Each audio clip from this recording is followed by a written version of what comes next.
Assalamualaikum warahmatullahi wabarakatuh. Sebelumnya perkenalkan, saya Agung Kurniawan. Di sini saya akan menerangkan atau melengkapi tugas untuk mata kuliah Pancasila.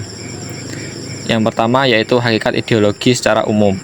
Hakikat ideologi secara umum adalah kumpulan ide, cita-cita, pandangan atau gagasan yang bersifat sistematis dan dapat dijadikan sebagai asas pendapat, tujuan, serta penunjuk arah kelangsungan hidup, termasuk dalam kehidupan nasional suatu bangsa dan negara.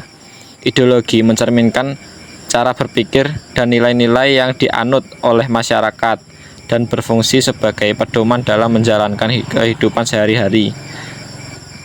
Jenis-jenis ideologi secara umum yaitu liberalisme, yaitu ideologi yang mendasarkan diri pada kebebasan individu.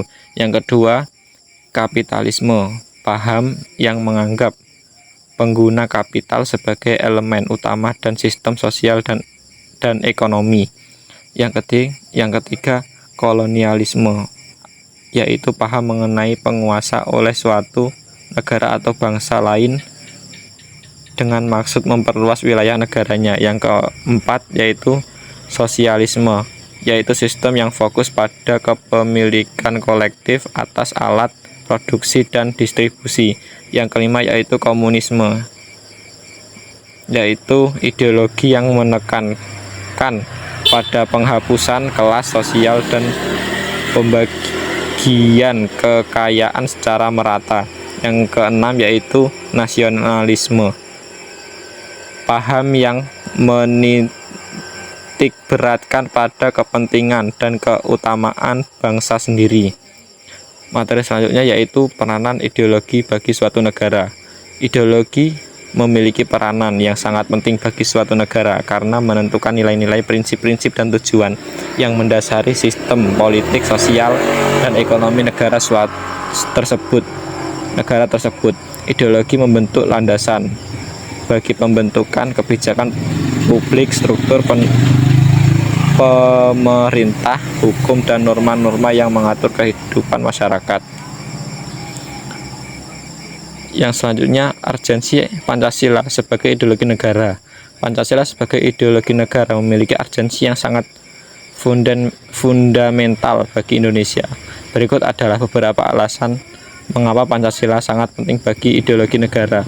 Yang pertama yaitu sebagai dasar negara, yang kedua yaitu sebagai pemersatu bangsa, yang ketiga sebagai pedoman hidup, yang keempat sebagai identitas nasional, yang kelima sebagai kesejahteraan rakyat, yang keenam sebagai ideologi terbuka. Selanjutnya yaitu perbandingan ideologi Pancasila dengan ideologi liberalisme, komunisme, dan ideologi keagamaan. Perbedaan Pancasila antara Pancasila dan liberalisme. Pancasila menekankan pada keseimbangan antara kebebasan individu dan kepentingan umum, sedangkan liberalisme lebih menonjolkan kebebasan individu. Pancasila dengan sekularisme. Kalau sekularisme memisahkan agama dari kehidupan negara dan publik, sedangkan Pancasila menempatkan ketuhanan sebagai sila pertama yang menjadi dasar moral dan etika bangsa. Yang selanjutnya Pancasila dengan komunisme. Pancasila mengakui hak milik pribadi dan ekonomi pasar dengan pengawasan dan peran serta negara. Sementara komunisme menganut prinsip kepemilikan kolektif atas alat produksi. Yang terakhir yaitu Pancasila dengan ideologi keagamaan. Ideologi keagamaan biasanya berdasarkan ajaran dan nilai-nilai agama tertentu, sementara Pancasila sebagai ideologi negara mencakup nilai-nilai universal yang dapat diterima oleh beberapa agama yang ada di Indonesia.